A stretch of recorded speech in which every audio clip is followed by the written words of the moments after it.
Alright, good morning everyone. Spec Operator 4 here again. And I got something in the mail that would definitely surprise my subscribers. Yep, another Hinderer, boys. Decided to give him another shot. As you guys know from watching my channel, I got one a couple months ago, my first Hinderer. I had the 3-inch Warncliffe. Got it from Blade HQ with the Digi-Camo scale on it. And it was just the worst knife experience I've ever had. Alright, detent was non-existent. The blade was favoring one side. The pivot screw came loose after playing with it for an hour. It was just a horrible experience. I do know that there are some lemons out there, and guys have had problems with every knife on the market. Okay, I understand that, and I was really hoping I'd get a good one, and I didn't. So I swore off Hinderer. I said no way. I had actually purchased that one, so I think I paid $4.25 for it maybe. So I was pretty upset, to say the least. So a couple months have passed now, and I've decided to give them another shot, and not be closed-minded. So here we go. I wanted to wait till I got the one that I really wanted. I didn't want the slicer, didn't want the Warncliffe. I mean, my first choice was the Skinner blade. I was going to hold out till something came in, a trade came in for that. I wasn't going to go out and buy one, so I was lucky enough to trade a couple of my knives and grab this. So let's jump into it. Okay, enough chit chat. I haven't opened it, so hopefully this will be a much better experience. Using my ZTO 620 here, been carrying that last couple days. I own it now, as they would say. Just after my thumb's healed, last night I'm flipping this around and boom, come on. Anyway, thank God it wasn't my right hand, so I can still play with my Hinderer. But anyway, let's get into this. Oh, I forgot I already sliced that open. Here we go, boys. Yep, it's a Hinderer.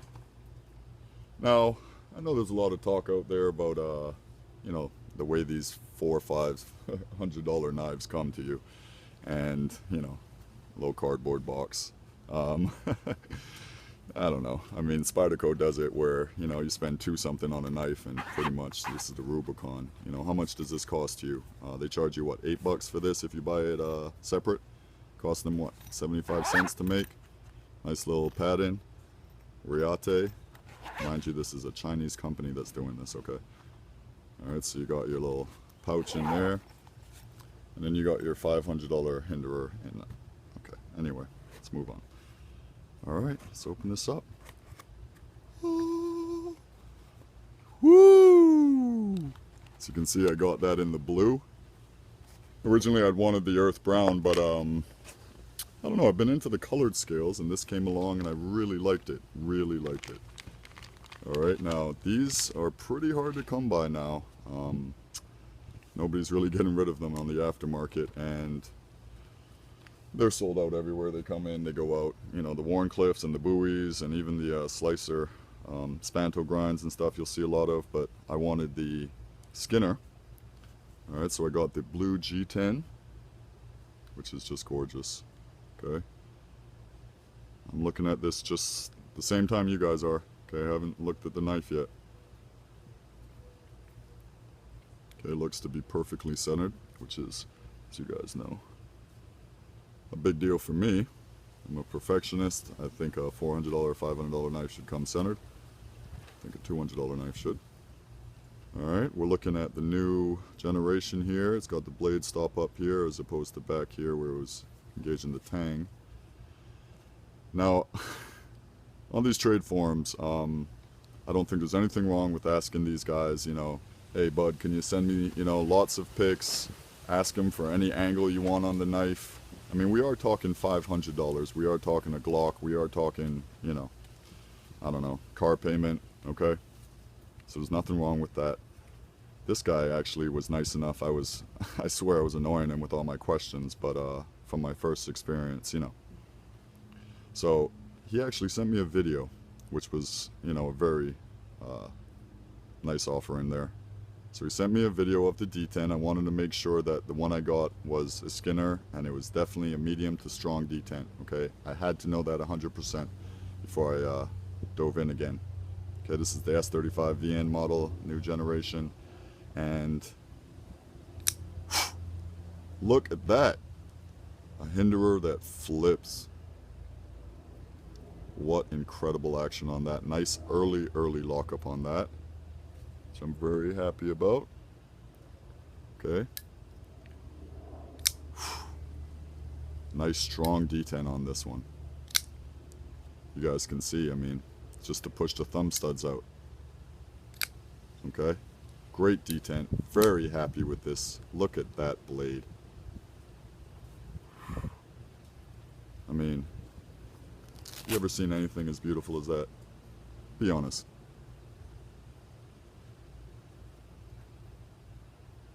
I mean, that is just a thing of beauty.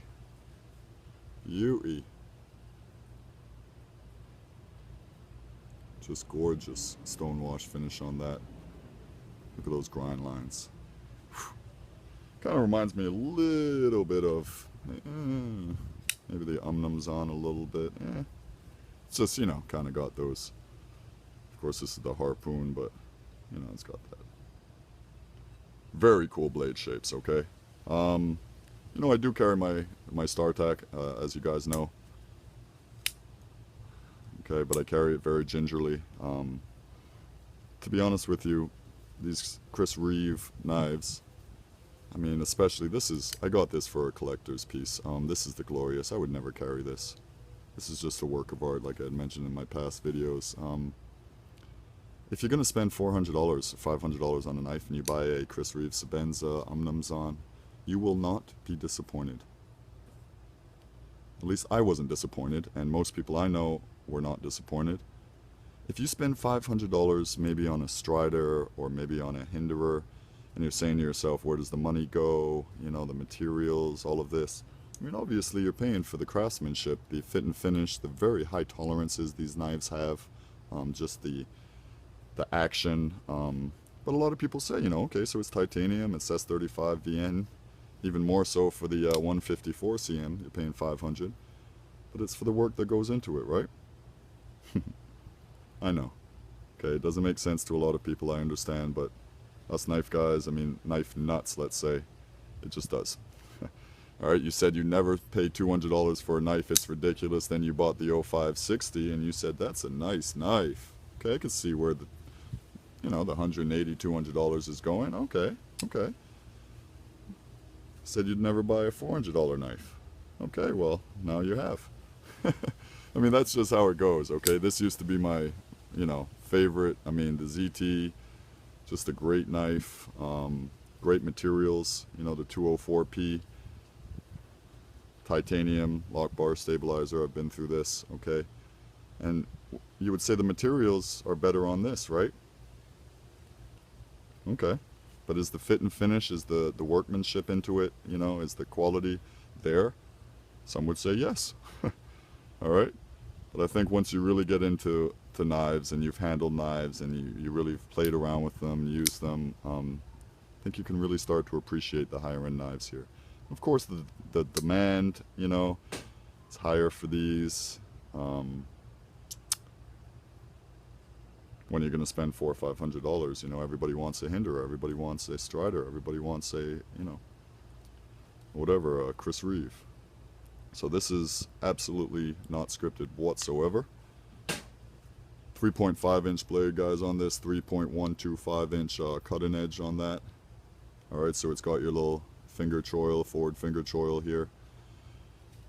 Every knife I own, I've said it about my Strider, and now I'm going to say this about the Hinderer. It is the most comfortable knife in my hand. I wear XL gloves, and this just, wow. Both grips, ergonomic wise, that just fits my hand perfectly. I am so excited about this knife. It's never going to leave my pocket, at least not for a while.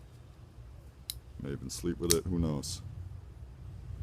Just gorgeous. Okay, now like the Strider, okay, your blade 3.5 inch, but you're only getting a 3.125 inch cutting edge. on the Strider 3.5 and you're only getting to 2.8 inch cutting edge.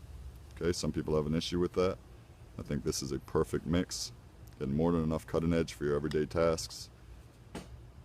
I wouldn't use this for self-defense or for tactical purposes, although you definitely could. Okay, beautiful stonewash, just beautiful knife. I'm very happy with it. Excellent detent on it. Okay. Just wanted to throw this up. I just got this morning. I'll do a review in the future and let you know how it goes, but as of right now I am a very happy man and I'm glad I gave Hinderer another try. But if you are buying a Hinderer, especially if you're buying it off the forums or you're trading for one, don't be afraid to ask all the questions. You know, have them show you the lockup, have them send you a video, have them, you know, say, how is the detent, you know, weak, medium, strong. I mean, don't be afraid, you know, and if they're hesitant to do so, normally that's for a reason, right? There may be a scratch on the knife they don't want you to see, or, you know, whatever. So, if you're going to spend the money or get rid of a few knives you really enjoy, why not ask the questions and really know, you know, 100% that it's the knife that you want and it's, you know, functioning well. Obviously for the higher end ones, these $400 or $500 ones. For my Sebenzas, I went straight with the knife companies just because, I don't know. I just did. I felt more comfortable and I bought these. Okay? Would I spend $500 cash on one of these? I don't know, guys. I haven't made up my mind on that yet, to be honest with you. But like I said, I do have duplicates of some of my knives, so I was able to trade some knives, not have to spend any cash, and still have the knives. Just get rid of the duplicates, which was perfect. Like my 0630, I had 2, now I have 1. Paramilitary 2 sprints, I had lots, now I have only 3 as opposed to 7. So I've gotten rid of those knives, and look what I have, you know, in place of that. Not $1 spent per se, you know. So yeah. There it is. Okay, these are highly sought after, these Skinner blades. Definitely out of stock most places. I think I want to say they're even more expensive than the Warncliffes or the Bowies. I think they're like $550. Oh, I'm not sure. I'm gonna do some more research. I'm just loving this knife and just wanted to share it with you. Okay. My next video, I did a trade and I got a used, which actually I wanted. I don't know if I went over, this is I think 8.125 from tip to tail, guys, and it's 5.5 ounces, okay, on this. As you know, the 4.2 for the concealed carry Strider. Okay, so it is a little heavier, but for the knife you're getting, it's very manageable. I don't mind that at all. Alright, now the knife I got a couple days ago, I traded some of my lower end Spydercos and was able to pick up that bad boy. Okay, your Microtech DOC. Alright, now I got it used. I got it a little more used than I was expecting, but I wasn't upset about it. I wanted to kind of have a higher end knife that was used, so I wouldn't care. I could, you know, carry it, drop it, whatever. You know, there's a couple scratches on it, so anyway, but I'll do a review. It's a great knife, it's a huge knife, and it's a Microtech and a Strider, so I mean, you can't go wrong there. Closest thing to a Strider flipper. So there we go. We'll do this one next video for you. Just want to throw up my 3.5 inch Skinner Hinderer. Wow, very, very impressed. Very impressed. Okay, you can see here, guys, you got your 3.5 inch. This is weighing in at 6 ounces. Okay, so it's going to be a bigger knife. All right, and then you got your 0562. Okay. I don't know why, okay? This is an incredible knife. Love this knife, but just seeing this in between these two, I don't know. Kind of noticed the difference in quality. At least I do. It just, for some reason, just stands out. Alright, boys, just rambling on. Give you an update, you know, in a few days on it. Alright, God bless. Thanks for tuning in for my first Hinderer, and it's a success. Take care. God bless.